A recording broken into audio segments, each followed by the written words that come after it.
Welcome, everyone, to another episode of the RDH Sports Podcast. I'm your host, Chad, and alongside me is my brother, Tanner. How's it hanging, dude? It's good. It's good. I'm happy. As you can see, I got my new setup. I'm ready.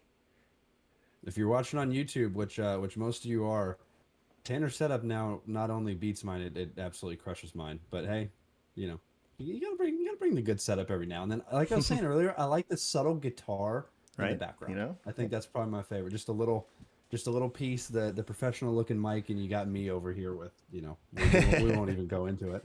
But anyway, another episode, and today we're talking sports like we always are. We're talking football today. Cooper Cup got injured in practice. Tanner's going to hit that a little bit. Not a huge scare, but when it's Cooper Cup, you got to talk about it. And then we're gonna hit on Jonathan Taylor's contract and just not even contract, but just situation going on over there that needs to be talked about. So we're gonna hit that, and then you're waiting for it. Super Bowl and playoff predictions 2.0 post offseason edition. We're gonna hit it. Tanner and I each did a bracket. I have no idea what his bracket looks like. He has no idea what mine's like, and we're gonna go over it and predict the playoffs. You ready for this, Tanner? I'm ready. So, Cooper Cup. Tell me what you saw. Tell me what you heard. It says it's not like too serious. He did get injured in practice on Tuesday. It was a hamstring issue, but he's expected to be there for the season opener. I don't know. I mean, given Cooper Cup's like history with injuries, I'm not really worried about it. To be honest, that much. I think the Rams will be fine. If he misses like one game, it's not like last year where the Rams were just like so injured that they were like, okay, it's fine. Just you don't even have to come back. Like, it's not worth it. But I think he'll be there for the beginning of the season for sure. Yeah, and it said he's not expected to miss too long. It's just those hamstrings always scare me, because Hmm. watching the Cowboys so much, it felt like every training camp there was a player that got out with a hamstring injury. You know what I mean? But hopefully it's not one of those hamstring injuries where it's like kind of goes on and on during the season. Week 6, he Yeah. aggravates it, makes too hard of a cut on a route. That's my only worry. Also, the fact that I have him in fantasy worries me a little bit in my dynasty league. But I mean, adding him to the list of questionables and Joe Burrow as well right now, the two of the biggest names at the position. Joe Burrow at the quarterback and Cooper Cup at the wide receiver position. It's tough, right? It's really tough to see what's going to happen, and hopefully these injuries are completely gone and they're both 100% week 1. I mean, yeah, absolutely. You hate to see it. You don't want a team to just be backtracking because of an injury like that to your quarterback, especially. I mean, we saw it with the Cowboys when Dak went down. I mean, it ruins your season. Like you're not it's over, say goodbye. Start looking to next year. It sucks, but it's Yeah, the reality.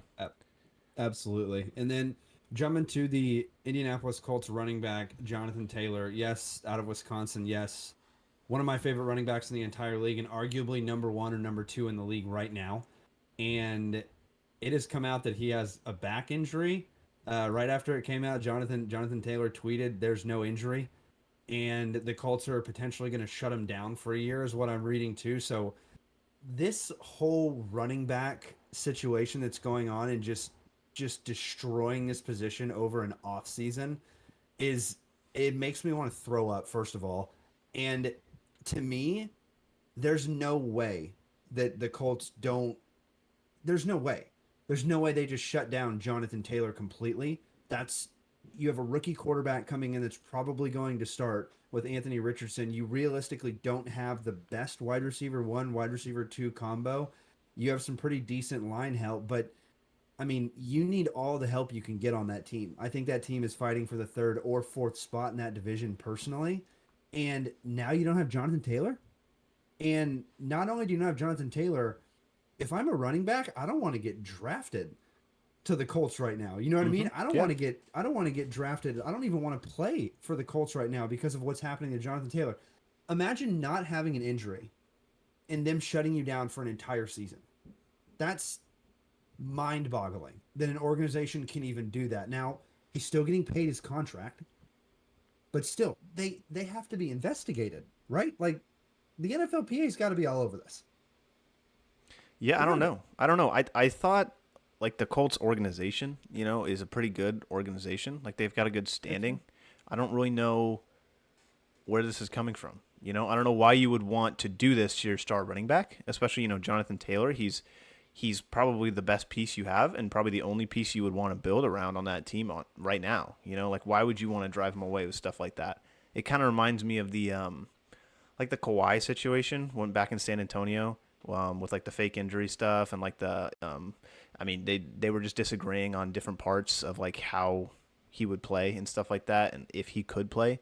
It's kind of reminiscent of that, and well, you saw Kawhi leave, and I mean probably for the better. I think you gotta take stock in yourself, especially in this league, right? So it's mind boggling. I don't really understand it. Yeah, I just hope it resolves itself and we get to see Jonathan Taylor back on the field because last year he was the injuries kind of piled up a little bit for him, but it's just mind boggling. Like I said, to see this situation happen in the NFL, and I hope the running back position isn't out of the league in 5 years, but at this point, it's looking like it. Unless you're Bijan, I don't know another running back other than him that's going to sign another big ticket contract. Christian McCaffrey, they're going to argue his injury history. You know what I mean? Like every running back right now, you have an argument for in terms of injury history, and clearly, if you have a stubbed toe, they're gonna, I mean, Dalvin Cook is still a free agent Yeah. and he's a top running back in the league. Dallas. I think Dallas. This comes out. It's pretty obvious that Dallas probably isn't going to sign Tony Pollard next year. I mean, I don't know any team that's going to sign a crazy high price tag to a running back when clearly what you have to do at that position, if you're an NFL GM for some reason, it's not every one of them, but a majority of them right now, you know, you have to draft them, and if you don't draft them, that's it. Well, I just think And then after you, it's just amazing to me. I don't know how, like, if you're not like Jonathan Taylor was the best running back in the NFL at one point. You cannot deny that. And he's still getting correct. traded like this. Like what do you have to do as an NFL running back to not be treated that way? To not be treated like you're like the lowest person on the salary. Exactly. I don't understand it at all, and I hope this situation gets resolved, and I hope the NFLPA does some investigating and really takes it to some of these GMs because to me it's just like these guys put their body on the line every single day, especially being a running back. That's a lot harder on your body than a lot of other positions, and like you said, they're on the bottom end of the salary, on each team. So moving on from that, hopefully next podcast, it's a little bit lighter over there, but we'll see. And but now we're hitting Super Bowl and playoff predictions. So here we go. I know. Who do you Here we go, Tanner. would you want to do you want to like flip a coin or something and see who goes first? Yeah, go ahead. What do you got? Heads or Um, tails? I mean tails never fails, so I'm going to go tails. Okay. Hey Okay, I'll Siri. flip it real Hey quick. Siri. Flip a coin. Heads. It's heads, you heard it. All right. Well, it's my turn to go. So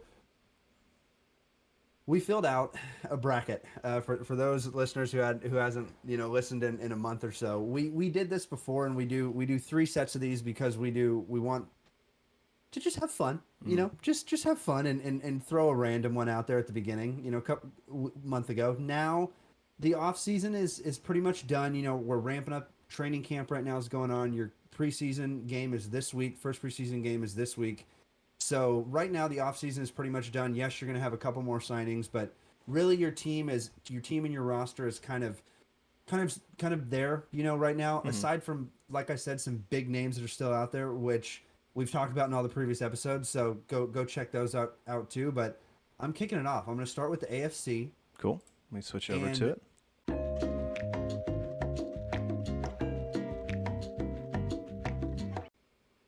All right, welcome back, everyone. We were having some technical difficulties on the stream, but we are back, and now, if you're watching on YouTube, you can see the bracket. So this is my bracket. I filled it out. Once again, like I was saying, this is what I think is going to happen this year. We're going to have one more bracket, and there's a lot of new teams on this bracket from the previous bracket that I filled out, and there's a lot of explanation that has to go on. So Tanner, let's kick it from the top. Tell me what you see first. I mean, KC is the 1 seed. I get it. It's fair. They just won the Super Bowl. There's nothing wrong with that. I think. I mean, it makes sense. You got Baltimore as the number 7 seed, and then you got the Jets and and the Chargers as your wild card teams. I think it as stacked as the AFC is. I think it's kind of like you kind of know which AFC teams are going to win their divisions, being KC, Buffalo, Cincinnati, and Jacksonville. So my list is the same. I will say that. But it makes sense. We got Buffalo going to the Super Bowl. First time that's Yeah, and happened I got in a while. yeah since old Jim Kelly days. But yeah, you got starting with the AFC first. Starting from the top down, we got number 4 Jacksonville playing number 5 Chargers, and that's a big game. It That's gonna is that's gonna be a big rematch. one. That, that is a rematch. And here's my thing with that: the reason I have the Chargers winning that matchup is because I think Jacksonville is just a couple more players away, and I also think that the Chargers added a lot of weapons this offseason. So Yeah. they got noticeably better, and you didn't just pay a quarterback to exit out of the first round of the playoffs 2 years in a row. So I think it's time for the Chargers to take out the Jaguars, and I don't think the Jaguars get this lucky. Trevor Lawrence threw a lot of interceptions in that playoff game, and then the Jags turned back and came back and turned it on. You know what I mean? They annihilated them toward the end of that game. Second half team for sure. The Jaguars definitely got better too. The Jaguars now have a number 1 wide receiver with Calvin Ridley, who for your fantasy football listeners, just wait till we drop the fantasy football guide episode. He's going to be one of my sleeper picks for sure because he looks great in training camp. But I still think the Chargers have a better roster. What do you think about if the Chargers and the Jags were to play? Who would you have taken that matchup? It's hard, like exactly what you said, because the Chargers got better this offseason. And not that the Jaguars got better this offseason. And not that the Chargers didn't, but it's almost like the Jaguars kind of have like a leg up on them, since that game that they played. It seems to me it could go either way, which is why I think that game was so interesting in the playoffs, because it was basically a tale of two halves, right? You had the Chargers going up big in the first half and the Jaguars coming back and winning. I don't know. I think the Chargers are the better team on paper, right? And if they play to their potential, if they play to their peak, I think they win that game 100%. But it's hard to count out Trevor Lawrence. That's the thing. It's just hard to count him out. And in this season, I think he's going to take another step. Is what I'm saying. Like I've been saying, him and Fields, I think they're the new wave, and I think they both now have number 1 wide receivers and a pretty decent roster around them. So it's going to be really fun to see those young quarterbacks, going at it. And I don't think that the Jaguars could walk into an easier division in the NFL personally. So that's why I think that one's so locked, and that's why I have them at the 4 seed, because that's 6 wins in my opinion when they play their division. I don't think that the Jaguars lose any of those games, but at the same time, the Jaguars do just completely disappear in games, and I've watched a lot of those games where Trevor Lawrence will throw 2 interceptions in the first half, and they just run the ball the rest of the game. But I don't have him pass in the first round. But jumping to the next matchup, we have number 3 Cincinnati taking on the number 6 New York Jets. And here's my thing. I need to preface this. If Joe Burrow is 100% healthy, then Cincinnati's number 3, and it's a dogfight matchup when those play. If Joe Burrow is not healthy, he gets injured this season, he's not there, and they make the playoffs and they somehow take the division, it's a completely different team. If Joe Burrow's not there, that is a easy Bengals team to beat in my opinion, because he brings so much to the table. So that's kind of my thing on the Bengals and the Jets, but I have the Jets taking that matchup only because it's a new bracket Yeah. and it's a new Aaron Rodgers with a new team. And the last time you saw a really happy Aaron Rodgers, he did some damage in the playoffs. So I'm just saying, I'm going to kind of ride that train. I'm also thinking at their defenses, and I think both their defenses are pretty close on paper. Mm-hmm. And then if you look at their teams are pretty close on paper, but I really think the Jets are going to make a push to get Dalvin Cook. So in this scenario in my head, they have Dalvin Cook in the backfield as well as Breece Hall. and Garrett Wilson has Gosh. over 1,000 yards, and Aaron's going on. That's what I'm thinking. That's what the wheels are going in my head in this bracket specifically. The next one will be the most, the most realistic I think is actually going to happen. This one's I'm kind of pulling stuff out of left field, Yeah, of course. but I mean, dude, it's Aaron Rodgers. He's not going to get bounced in the first round, right?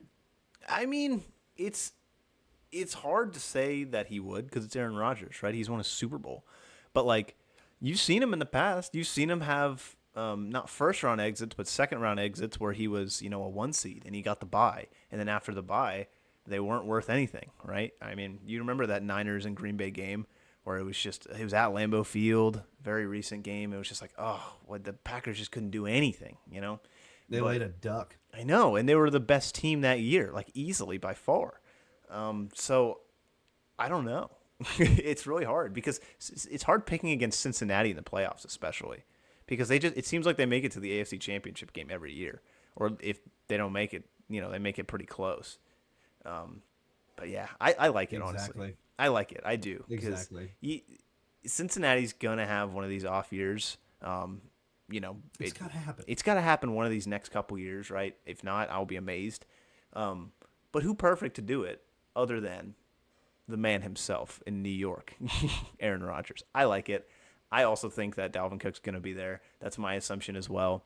So that team's stacked. That roster is stacked, and I can see it happening. But Buffalo and Baltimore, what do you think about that matchup? Your other matchup?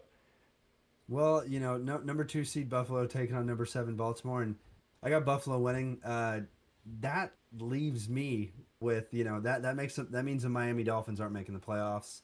That means that I have Baltimore in and Miami out, which was such a hard toss up for me because out of those two teams, I really couldn't tell you who the better team's going to be. I think it's just going to come down to their division. And I don't know. My other thing too is Miami with Tua. You just don't know what's going to happen. But I have a feeling Lamar's going to come back to MVP form this year. And Okay. even with that being said, though, I I don't think Josh Allen has an early playoff exit this year, unless it happens. Not like last year, but the previous year where he had a perfect game against Kansas City and still lost. Like that one quite literally was not his fault. Mm-hmm. I don't see Josh Allen throwing a duck like he kind of did last year in the playoffs. I Yeah. see this is one of those things where Diggs has made it known that he wants to win a Super Bowl, not only go to a Super Bowl, but win a Super Bowl. And if he's not going to get the best situation, he's going to let it be known. And he did this offseason. And he was very frustrated with the Bills organization. Now everything's fine. You know what I mean? But that's where I'm kind of there. You have that kind of player like Stephon Diggs who is just that big of a dog. And Josh Allen puts in the work too. That's his number one guy. And that team got the best tight end in the draft. And they've done free agency pickups and haven't lost a crazy amount of good talent on their team somehow.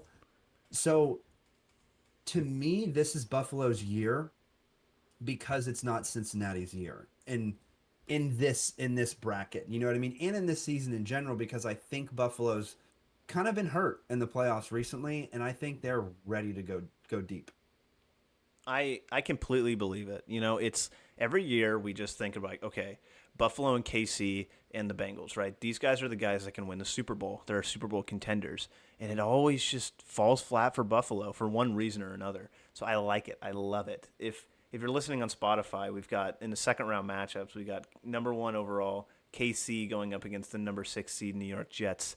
KC wins that matchup, and then in the other round or the other side of the bracket, kind of in the other quadrant, I guess you could say, you have number 5 LA Chargers going up against the number 2 Buffalo Bills, and the Buffalo Bills do take it. So in the AFC Championship, you got number 1 KC against number 2 Buffalo, and then Buffalo takes it, going to the Super Bowl for the first time, and it feels in decades, in literal decades. Yeah, it was literal decades, and you nailed it. That's exactly what happens. The Chargers, the first round matchup with the Buffalo Bills and Baltimore Ravens, like we were just talking about. Buffalo comes out on top, like I was saying. The Chargers play Buffalo once again. I think the Chargers got lucky against Jacksonville. They got past the first round. You know what I mean? That's Yeah. something to root for. That's good, but Not the big bad Buffalo Bills, not this season. And then it's Buffalo against KC, which is the matchup that everybody wants to see. Yep. Patrick Mahomes against Josh Allen, and finally, Josh Allen takes it and comes out on top and makes it to the Super Bowl. Now, jumping to the NFC. Tanner, go ahead and preview us the first round of the NFC. So in the wild card round, we have, I guess we could start off with the number 1 seed is Philly, so they get the bye. And then the 2 seed is San Fran, and they will be playing the 7 seed in the LA Rams. I actually didn't look at this side yet. That's kind of crazy. They're back in the playoffs.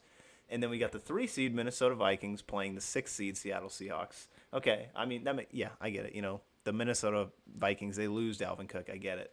And then number 4 New Orleans Saints and the number 5 Dallas Cowboys is the other wild card matchup. So let's start with the first one. I'm really interested in this. The number 2 San Francisco 49ers up against the number 7 LA Rams. Man, I pulled a rabbit out of my hat when I had the Rams, and here's why. I went and looked back at their previous seasons. Since like 2011, that team has been very good record-wise. Since Sean McVay's been there, their record has been not only positive but well above positive and in the playoffs. There's only been one season it hasn't been, dude. That was last year. That's crazy. Every other season, recently they've been in the playoffs.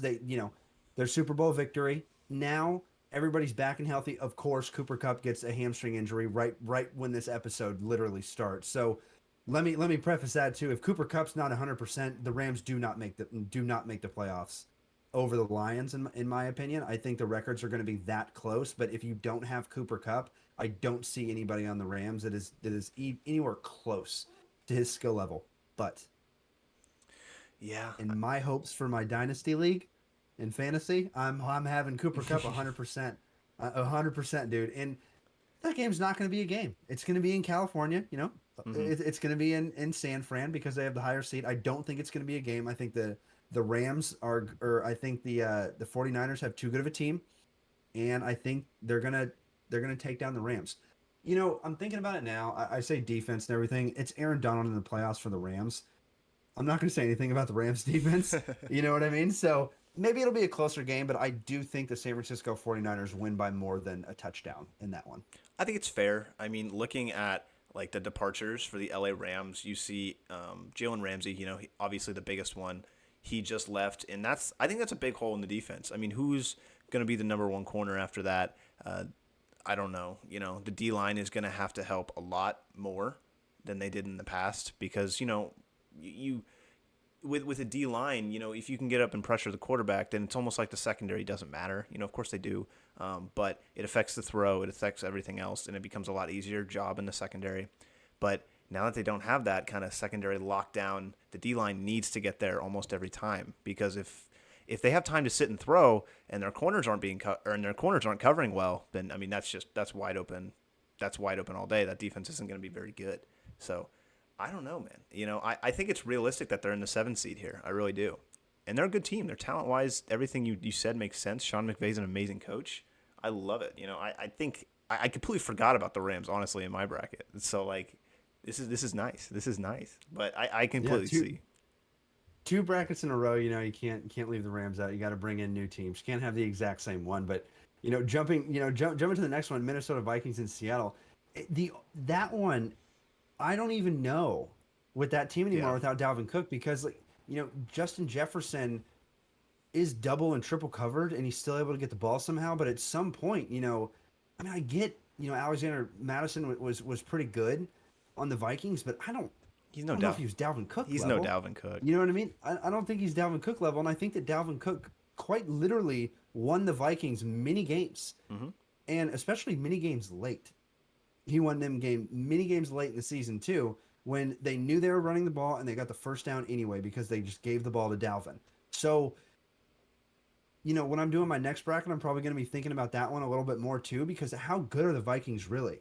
How good are the Minnesota Vikings? And I have them taking on the number 6 Seattle Seahawks, like you said, who got tremendously better and arguably the best wide receiver trio in the league with DK Metcalf, Tyler Lockett, and new Ohio State wide receiver Jackson Smith in Jigba. So what are you going to do against the Seattle Seahawks? You're going to lose, Minnesota. That's what's going to happen. So I have Seattle taking that game, and then then it goes to the Cowboys and the Saints. But what do you think about the Minnesota and the Seattle matchup? Do you think that Seattle could take them without Dalvin Cook? No, I don't. Wow, I know. really? You have that much confidence in Minnesota? No, other way around. I don't think that Minnesota could take Seattle without Dalvin Cook. Sorry. Got you. So Got you. Okay. I think, I mean, Seattle has looked really, really good, and I think that the reason they didn't make it far in the playoffs last year is because they went up against the Niners, who are in their division and know them. So it's like, what are you gonna do? But like Imagine against imagine Minnesota, having to play them 3 times in one season. Imagine that. it'd be terrible. I mean, what are you gonna do? Like, what if you're Geno Smith? And the thing about that game too is it was a close game until it wasn't, right? I mean, they were going back and forth, blow for blow, and then Seattle doesn't get a touchdown on one drive, and then the Niners just go and score however many more.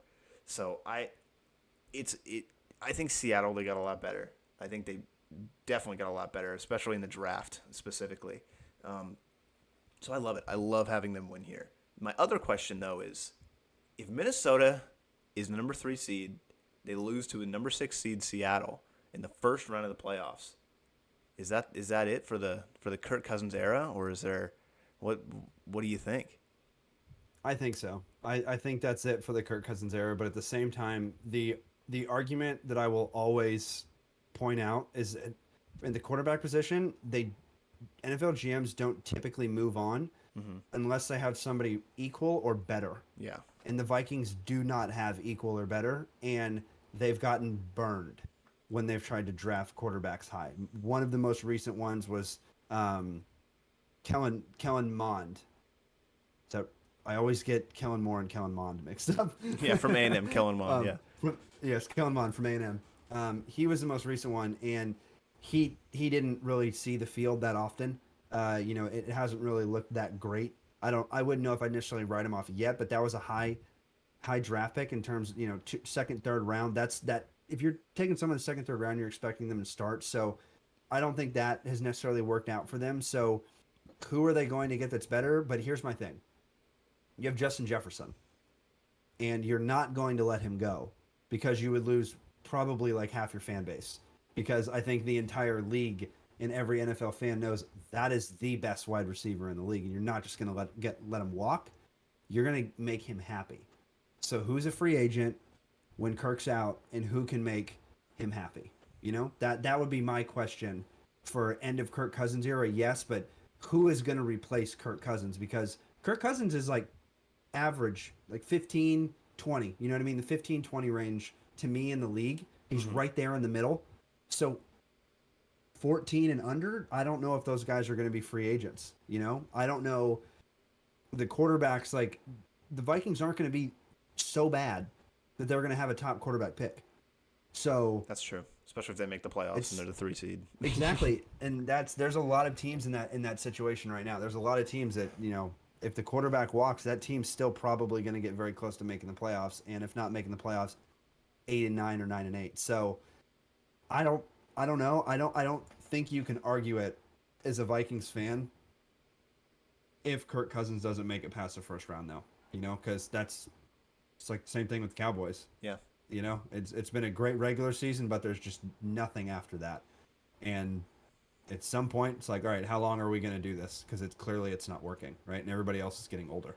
Yeah, fair enough. Speaking of the Cowboys, yeah, our next matchup, the number 5 Dallas Cowboys going up against the number 4 New Orleans Saints. And you have the Dallas Cowboys taking the dub in that one. What do you think? I do. I have them taking the dub. Right now, as a Cowboys fan, to be honest, I am a little worried. Yeah. And that is mainly because Zach Martin has still... It's another podcast goes away, and Zach Martin still hasn't been signed to a contract because he's holding out, if you haven't heard. If the Cowboys don't have Zach Martin, I don't know if the Cowboys make it out of the first round. I do think they make the playoffs still, because I don't think the NFC is that great. In my opinion, I think the AFC is just way more top-heavy than the NFC is. But looking at the schedule, Dallas has a pretty tough schedule, but if you don't have protection from Zach Martin, there's nobody on the roster that's even close to his skill level. So I hope Zach Martin comes back, and if he does, I do see the Cowboys getting past New Orleans Saints in the first round. But if not, I don't know. I don't know if they can. And the thing with the New Orleans Saints, that whole division, I think anybody could win it. You know what I mean? The next bracket, it could. Last one I picked Tampa. This one I picked New Orleans. Next one I could pick somebody else. You never know. But the Saints right now, when you were talking about your bracket last time, and you were explaining how well rounded the Saints were, I jumped on that. I jumped on it too because looking at that division with Atlanta, that's still a very young team with Desmond Ritter at quarterback. You know what I mean? That's still a little bit too young for me to say that Atlanta's going to compete right now. You know, and then you can't not take Derek Carr, right? He's the most veteran Yeah. there. Like you know, maybe Baker Mayfield at Tampa, like we were talking about. I don't think so. You know, I don't know. Yeah, absolutely. I don't know, man. It's hard to pick against the Saints with so much talent on the roster. I mean, they still got Michael Thomas. You know, he comes back. Let's say he's healthy. Let's say they have a pretty good season. You know, Michael Thomas looked like he did before his injury when he did play this past season. So that's a bright spot. Alvin Kamara. Hopefully he doesn't get suspended. If he does, you know, we'll see what happens. But Derek Carr is a good quarterback. I will say that. You know, he can lead a team, and that's what I think he will do in New Orleans, especially with the weapons he's got. Right? You have to think Exactly. that he has to do that, and they've got a good defense, pretty good defense. So I think the division is kind of like theirs to lose almost. So we'll see what happens, but I think if this matchup happens in the playoffs, I think Dallas takes it. And for the Zach Martin kind of thing, I just have a feeling. I think he's going to come back. He's been a Cowboy his whole career. I think he's going to stay one. Jerry always likes to do this. I mean, we remember with Zeke and his Zeke who comment. Like, he came back eventually. So I think Jerry's going to pull a rabbit out of his hat, and Zach Martin's going to come in, and, you know, he's going to play, I think. He needs to. He absolutely needs to because he's only got 2-3 years left. He wants to be paid, and I understand because he's 32, 33 years old, and is a guard. You have to sign that last deal. So jumping to the second round, Philadelphia, number 1 seed, taking on Seattle, the number 6 seed, number 5 Dallas against number 2 San Francisco. Well, Let's you can tell. let's look at the top matchup first. I was gonna say, you can tell that I'm a big fan of Philly. Okay, I'm a huge fan of Philly in this bracket because just go look at their roster. I looked at them. I looked at the Niners. I was like, I have to give the edge to Philly because quarterback. It came down to literally the quarterback position. I was like, yeah, Jalen Hurts again. I take Jalen Hurts against any 3 or 4 of the Niners quarterbacks that could potentially start next season. But we have the Philadelphia Eagles taking on the Seattle Seahawks. The Seahawks are a solid team. They're a really good team. But Philadelphia, you saw what they did last year when they played the Giants coming off the bye. It's always a scary thing is in the playoffs coming off a bye. You never know what's going to happen, but you saw how well rested and how good they played, and I think they're going to continue to do it this year. I think their record's going to be very similar to where it was last year. And they take the Seattle Seahawks and move on to the NFC Championship. Yeah, it's just like, how can you not? You're the number 1 seed. You get a bye, and the number 6 seed Seattle comes in here. I mean, it's hard for me because if Geno Smith struggled against the Niners this past year, what's going to happen against Philadelphia, who has a defense that's as good, if not better, right? So Exactly. I don't know. I think that makes sense. I think that makes a lot of sense. Philly moves on to the NFC Championship, and now we got number 5 Dallas and number 2 San Francisco for like the 3rd year in a row. So, what happens here, Chad? What happens? If Dallas doesn't get to the NFC Championship this season, I think as a Cowboy fan, it's a failure. Now, after saying that, they don't make it to the NFC Championship, and this season's a failure, and we have a whole lot to talk about in the offseason. Yep. That scenario is because San Francisco last year almost made it to the Super Bowl when their quarterback kind of couldn't throw the ball. Yeah. And they didn't have another quarterback on the roster to do it. They weren't, that game wasn't necessarily close at the end, but if San Francisco had a quarterback, like Brock Purdy was playing the rest of the playoffs and the rest of the regular season, that would have been a completely different game, obviously, right? So I think this year it's a completely different game. I think that you have San Francisco, going up against, Dallas in this matchup, and their quarterback's kind of hitting on every cylinder. Whoever it is, Shanahan's going to be having him hit. You know what I mean? You already know he's going to. So if it's Brock Purdy or if it's Trey Lance, he's going to be hitting. And that defense got better. They got the best defensive tackle from the Philadelphia Eagles. If you didn't think that line could get any better, it has. Jordan Hargrove. So the Niners are just better. That's the only way I can describe that matchup. I think the Cowboys have a really good roster, but I have a lot of holes that I can poke out on the defensive side of the ball. The Niners, I don't have any holes really that I can poke out on the defensive side of the ball aside from maybe corner. But other than that, there's not a whole lot of holes you can poke in that team. And like I said, the offensive side of the ball, and you just said it the best with Seattle. If they didn't score every single time they lost the game, Dallas stalls at least 2 drives. At in least. the playoffs, it's usually 4 to 6, and you're not going to win against the San Francisco team. And until Dak shows up in the playoffs, I have us exiting early. In this scenario specifically, because we got the unfortunate end of the stick against the San Francisco 49ers. Yeah, I kind of reminds me. I was talking to our dad recently, and he told me a thing that Shanahan said after that Cowboys loss in this past playoffs, and he's like, man, Cowboys, when we were playing them, they were running plays from 2015, man.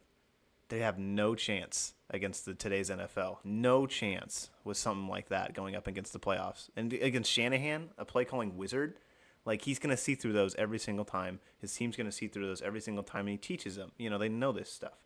So if this matchup happens a third time, I agree. I don't think Dallas takes it. We need to somehow, if you're a Dallas fan, you need to somehow get out of the way of San Francisco. Let someone else take care of them, because Dallas and San Fran, it's not happening. That's a recipe for disaster. Unless you're a San Francisco fan, then you're rooting for it, right? You want it to happen. But exactly. Moving on to the NFC Championship, you got number 1 Philly going up against number 2 San Francisco, and San Francisco takes the dub. They go back to the Super Bowl for, I don't know, it feels like the umpteenth time. It's a matchup, Philadelphia and San Francisco. It's a quite literal toss-up. I know I said that I gave the edge roster-wise to Philadelphia earlier with their quarterback, but this is the NFC Championship game, and I have a feeling with one of the 3 wide receivers, one of the 3 playmakers on the 49ers with Christian McCaffrey, George Kittle, and/or Deebo Samuel. Heck, if you want to throw in Brandon Ayuk as a number 2 as well, throw him in there. The Eagles, to me, don't have as many playmakers on the offensive side of the ball. So I do think that this game is not going to be a score every drive game, but I do think that San Francisco has the ability to stop the Philadelphia Eagles. I think they are arguably for sure, the one team I think you could throw in maybe 1 or 2 more teams in the NFC that has the ability to stop Philadelphia. But other than that, not a lot of teams in the NFC have the ability to stop Philadelphia consistently every single drive. San Francisco is one of those teams. I think they're going to run into a brick wall, and I think that San Francisco is going to surprise a lot of people this season, and they're going to go to the dance. And, like Tanner said, they play Buffalo in the dance, but Buffalo takes it. The AFC, I just have the AFC is the better division. I have AFC as the better conference this year, and I think Josh Allen had a lot harder road to the playoffs than the Eagles did, and I think that Josh Allen isn't going to stop no matter who he plays if he makes it to the Super Bowl. So it's kind of like those guys, you have Patrick Mahomes, you have Josh Allen. It's hard to root against those 2 in the Super Bowl. Yeah, absolutely. I mean, if Buffalo makes a Super Bowl, I don't know. I've never seen them in a Super Bowl, so I don't know what they'd be like, but I feel like they would just be better. I feel like they would just have that energy. I feel like Stephon Diggs would play the game of his life. I feel like their superstars would play up to the level that they can.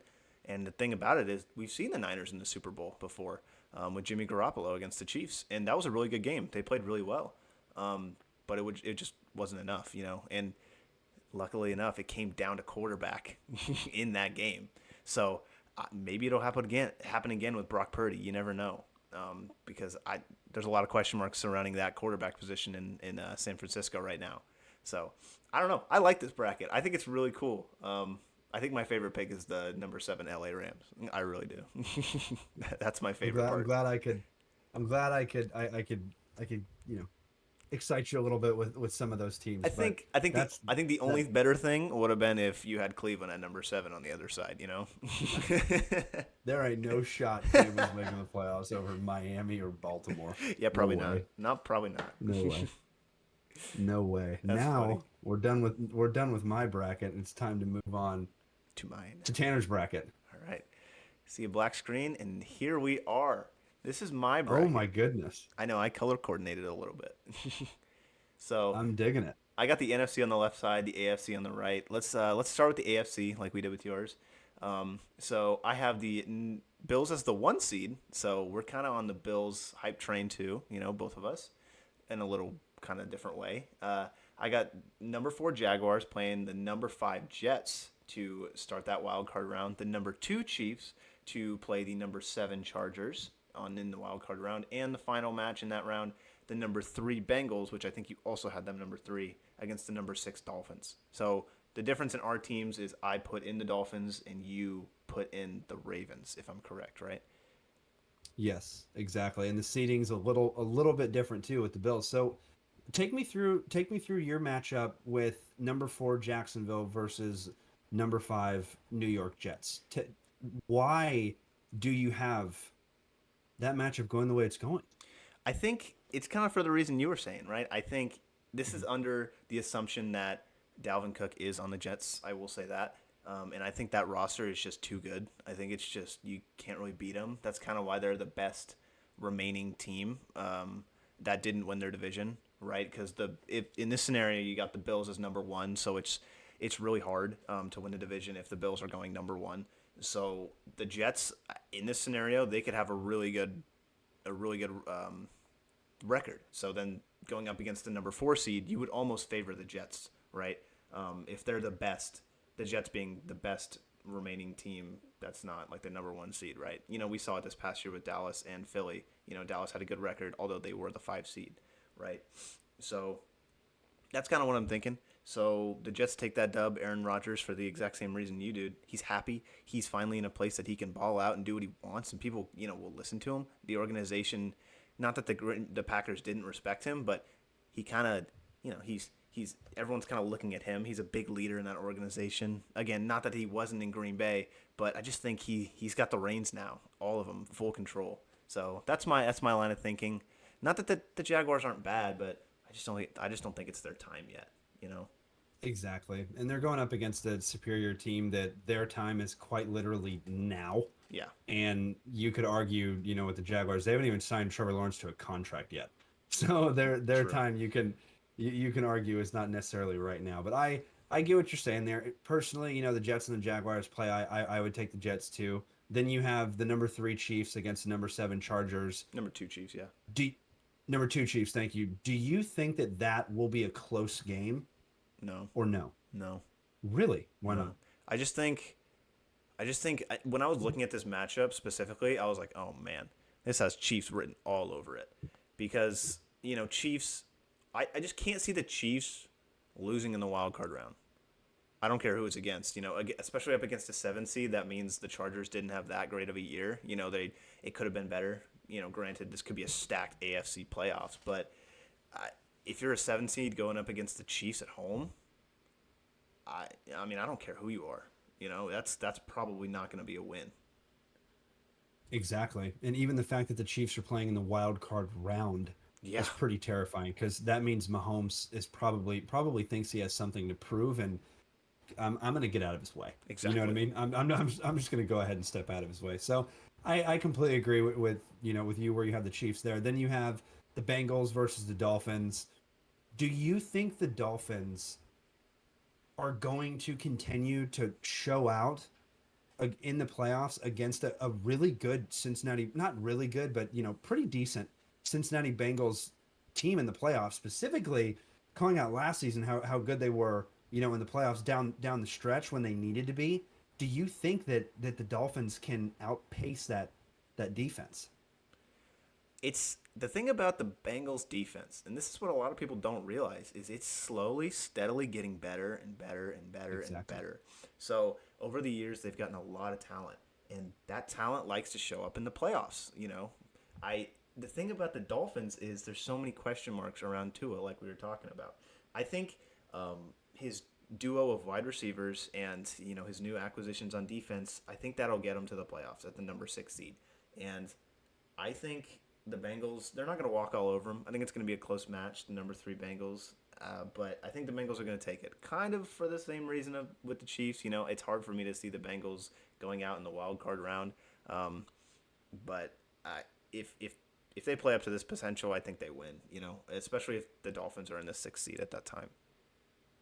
Yeah, it's tough to argue against Joe Burrow in the playoffs.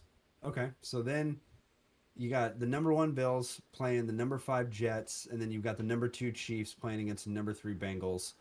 Take us through the number one Bills against the Jets. Well, we have seen the Bills in the playoffs. It's really cold. Uh, not saying that the Jets aren't used to that. They're Aaron Rodgers is from Green Bay. It's going to be really cold there too. And New York is really cold, but it's just a different kind of atmosphere in Buffalo. You go into Buffalo, it's just something else. People are like throwing up in the stands. People are like throwing chairs at players in the stands. I think I even saw Fitzmagic in the stands one time in the middle of a playoff Buffalo game. is a heck of a place to go to a football game. Yeah, I mean, it could be like negative 20 degrees Fahrenheit, and they're just shirtless in the stands. It's like, why? What are you doing? Like, why are you doing this? It It's this impressive. it seems like Buffalo as a fan base and as an organization just doesn't really care, and when they're at home, it's just like a huge buff. So that's kind of what I'm thinking here. Also, Aaron Rodgers, they've played twice in the season so far. So once at home, once away. We'll see what happens, but I think the Bills get the dub here. I think it's just the hard to say the more experienced team because Aaron Rodgers is on the other side of the ball, but the more experienced team as a whole because they've played together for a lot longer than the first year with Aaron Rodgers. I think it just makes sense that the Bills go out there and dominate, especially if they're the 1 seed. They got a lot of confidence, and I mean, I hate to do it, but typical Aaron Rodgers fashion, getting bounced, in the second round, which sucks. Except for, of course, his playoff run that he did have. But yeah, that's pretty Yeah, much it. ex- exactly. I agree with everything you said. I mean, with the Jets specifically and Aaron Rodgers, yeah, you see him get bounced a lot in the playoffs recently, and you can argue that the teams that he had in the past were better, Hmm. and he's going up against a better team there with Buffalo. So no argument for me there. Take me through your Chiefs and Bengals matchup because the fact that actually I don't want to give it away if you're just listening on Spotify. Take me through the Chiefs and the Bengals matchup that you have. So we got the number 2 Chiefs going up against the number 3 Bengals. So that means the Chiefs will be at home. But I don't think the Bengals care because they've played in the Chiefs Stadium and they've got a pretty good record there with Joe Burrow. So this is always just a match for the ages. You don't know who's going to win it, so it's kind of like a toss-up. So recently, we saw Mahomes and we saw Mahomes get the better of him, but again, it was really close. So I think this season is just going to be different for the Bengals. I think they're finally, Joe Burrow finally. He's got experience in the NFL. He has time. He's a veteran. He's a solid veteran. His receivers are veterans. Everything on that team is just shouting that they have a chance and they have a good chance to go far in these playoffs. And in typical Bengals fashion, they just go in and they just wreck the Chiefs' season. And I, I'm okay with it, because I think Joe Burr is about to go crazy in these playoffs. He's gonna make the Chiefs feel cold. He's gonna make them sad, and he's gonna make them disappointed in their season. But Wow. So a big Bengals guy on this side. So then you have the Bengals winning. You have the Yes. Bengals winning against the Chiefs. So then you have in the AFC Championship the number one Bills versus the number three Bengals. Who comes out on top of that one? You know it's Joey B. Come on. It's Joe Brr. What am I saying? He's going to go to the Super Bowl. He's going to get another chance. And he's going to. Funny enough, this is actually going to be a Super Bowl rematch with the Niners and the Bengals. But this time, the Bengals are going to win. The Bengals, the number 3 seed Bengals, are going to get their Super Bowl. And they're going to be happy. And the Bills are going to be crying. And the Niners are going to be crying because Shanahan's been to many Super Bowls and not one. So that's my That's line of thinking. that's your line of thinking. Now let's go to the NFC side. Even though we already know who's in the ship. Go ahead and take us through your matchups. Who cares? It doesn't matter, right? Then on the other side, I got the number one ranked 49ers. Makes sense. I kind of took from your line of thinking from our previous bracket. It's just the Niners are just so stacked. It's hard not to put them up there. They're gonna have an entire season to look and figure out their quarterback, and I mean they're playing with really good quarterbacks that are like it's like no downside. Like either one is just brings a lot of different things to the table, and whoever wins that job is going to be the better quarterback, and it's going to be a good quarterback at the end of the day. So that's kind of a competition, especially in the quarterback room, will make whoever wins that competition so much better, is what I think. And the Niners, they get the number 1 seed, and absolutely, I think they deserve it. But let's go into the first matchup in the wild card. We have the number 3 Vikings against the number 6 Seahawks. So the number 3 Vikings, it's kind of the same as you. I don't know. Dalvin Cook, I don't know. He's gone. I don't really know what to think about this team. So I have the number 6 Seahawks winning. I have them taking that game and then going on. What do you think? The Seahawks and the Vikings. I think that the Seahawks definitely outtake the Vikings just because of, yeah, like I said, Dalvin Cook not being there. I think that on paper too, if you want to look at roster, it gets pretty hard to argue that the Vikings are a better team than the Seahawks now that the Seahawks have a franchise quarterback, arguably. Mm-hmm. So I don't know. I think the Seahawks are a really good team, but I like the Seahawks a little bit more than I think a lot of fans, and that's just because I like the way Pete Carroll drafts, and I really like the way his style of play and his passion that he's in. So I think they have a coaching leg up there too, right? So definitely agree with the Seahawks taking out the Vikings. I mean, without Dalvin Cook, come on, like you're not getting a 90-yard run. Sorry, it's not happening when you need it the most, right? When you need it the most, he literally breaks off like a 60-yard run. It's like, dude, you didn't need to get a 60, but thanks. Now you just iced the game, and he's Yeah. done that all the time, and he's not here. So I'm Yeah. right there with you. I agree. I mean, I think we also had the same placement for the Seahawks. I don't know what you had for the Vikings though. Was it 3? I think it might have been 3. It was three. So that's crazy. That's crazy. But next matchup, we got the number 2 Dallas Cowboys, so they win their division over the Eagles, and the number 7 Giants. Wow. Yep. The the Dallas Cowboys at the number 2 seed. Take me through that. So, I mean, it stems from the last bracket. I think it's going to be true. I don't know if they're going to be the 2 seed, but I do think they win the division because no one has won the division repeat times back to back years since like 2004 or something like that in the NFC East. So it's really competitive. Hence why I also have the Giants in here, showing that every game matters in this division. And Cowboys have a good season. They had a good roster, and not saying that the Eagles don't, but I think they kind of slightly edge them out in this scenario, which is why the Eagles are the 5 seed.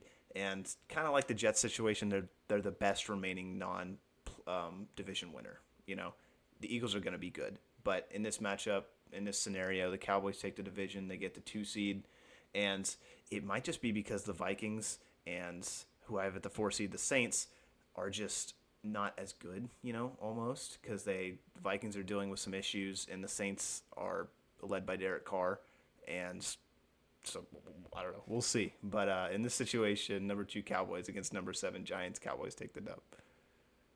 I can see that easily. And if the Cowboys get bounced in the first round by the Giants, there's going to be a whole lot of angry fans.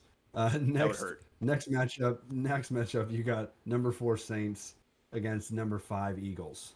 Yes. You got the Eagles taking that one? The Eagles do, in fact, win that one. I think that one's pretty easy. even though the Eagles aren't at home, it's hard for me to find a scenario where the Saints win any games in the playoffs if they do win their division. It's kind of like Tampa from last year, where they were just kind of clearly not the best team, but someone's got to win, right? And someone's got to make it. So that's kind of the reasoning. The Eagles are too good. Eagles are just much better than a lot of other teams in the NFC. So they go on to the next round. And then my next round matchups, I have the number 1 49ers going up against the number 6 Seahawks, divisional matchup. And the number 2 Cowboys going up against the number 5 Eagles, divisional matchup. So we'll start with the top one first, the Niners and the Seahawks. I have the Niners winning, just because for a lot of the same reasons that they were the number 1 seed. They're just really good. And we've seen this matchup in the playoffs before, and we saw how it ended. And it was almost lopsided. Like I said, the Seahawks had a chance. They were in it for a while until they weren't. And then, not that their true colors showed, but the Niners are just really good. They just have an all-around amazing team. It's just that simple. Yeah, I mean their roster is just better, and if the 49ers and the Seahawks play, I think the Niners probably won 2 games in the regular season and probably make it a third in this scenario, and they did, so I don't think that any team in the NFC is going to touch the 49ers until you can get on that defensive level, because once again, I'm going to beat the same drum that you said. They're most likely, you have to score every single time against them because they're going to stop you a lot. So your next matchup, a division matchup, like you said, the Cowboys and the Eagles, and you have the Eagles moving on that one. Wow. I don't know if there would be more of a hatedness toward a fan base than those two Yeah. in that game. Like, everybody's so happy that's not an Eagles fan and a Cowboys fan because one of them gets bounced. You know what I mean? I feel like everybody that's a Cowboys fan is like, no, but Yeah. an Eagles fan, hey, it's the Eagles. I think that regular season is going to be 1-1, and I think if we match up in the playoffs, I think the Eagles I have to give them the nod just based on their roster alone. We'll see what happens with play this year, but I do agree, even as a Cowboys fan, that the Eagles, if matched up against the Cowboys in the playoffs, it's a toss-up. I will tell you that. I think it's going to be a very close game if that scenario happened. I think it is a literal missed throw or missed catch or a bonehead mistake that loses the Cowboys that game. But I do think it comes down to the wire. If Yeah. the Cowboys get lucky enough to do divisional matchup, then NFC Championship, that would be very nice in my opinion. But the Eagles are just too good right now. It's like every Cowboys fan's dream to have a divisional matchup up until the NFC Championship game, because that would mean that they're probably going to win. But like I said, in this scenario, the Eagles take the dub, and I think it's because they're the 5 seed. They lost to the Cowboys during the regular season. They didn't get the division win like they wanted to, like they had previously, and they know they're a Super Bowl quality caliber team. And they go into Dallas, and like you said, it's a really close game. I think it's like a field goal at like the last possible second. That's who wins, kind of game. And the Eagles take it. Obviously, there's multiple storylines here. The Cowboys in the divisional round, if they beat the Eagles, this is probably the best chance that they have at home against a divisional opponent who they've played well against in the past, and they don't get it done. That's going to raise a lot of eyebrows. That's going to raise a lot of storylines, stuff like that. But like you said, I just think the Eagles have a better roster, ever so slightly, which is why it's a close matchup. It could go either way. In this scenario, the Eagles take the dub and they make it to the NFC Championship. We'll see. We'll see. Hopefully, they miss that field goal, goes to overtime, and we happen to get the coin toss, go down, and score touchdown. Yeah, let's go. But yeah, it's probably not going to happen. Yeah. Hey, we can all hope, we can all dream, and this is really not really a shot in the dark. I think a lot of these teams are going to be in the playoffs, but right at this point, right now, a lot could change till then.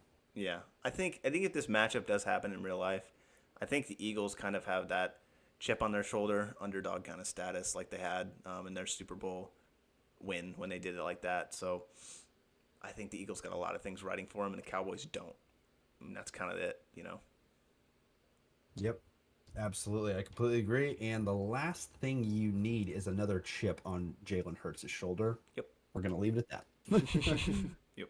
We're gonna absolutely leave it at that. But then your final matchup in the NFC Championship, the 49ers against the Eagles. Please take me through this one. I know it's gonna be a dogfight. It's gonna be a dogfight. You had the exact same matchup, and I was happy to see it because I think a part of me was just like, I don't want the Cowboys to play the Niners again, so they're just gonna have to lose in the divisional round. I'm sorry, but yeah, the Niners, they're the number one seed for a reason in this scenario. The Eagles, it's a dogfight. Like I said, it's gonna go down to the very end, but I think they don't, like you said, have trouble at quarterback at this point. If they're the number one seed, if they're taking these dubs in the playoffs, I don't think quarterback is that much of an issue at the point at that point in time. I think they've got it figured out. Hopefully no injuries are present in this scenario. I don't think they will be. So, barring anything catastrophic, I think that the Niners do take that dub. I just think their roster is just so good. That defense is just otherworldly. It's just otherworldly. And they have so many playmakers on offense. Like, it's just hard to bet against Kyle Shanahan.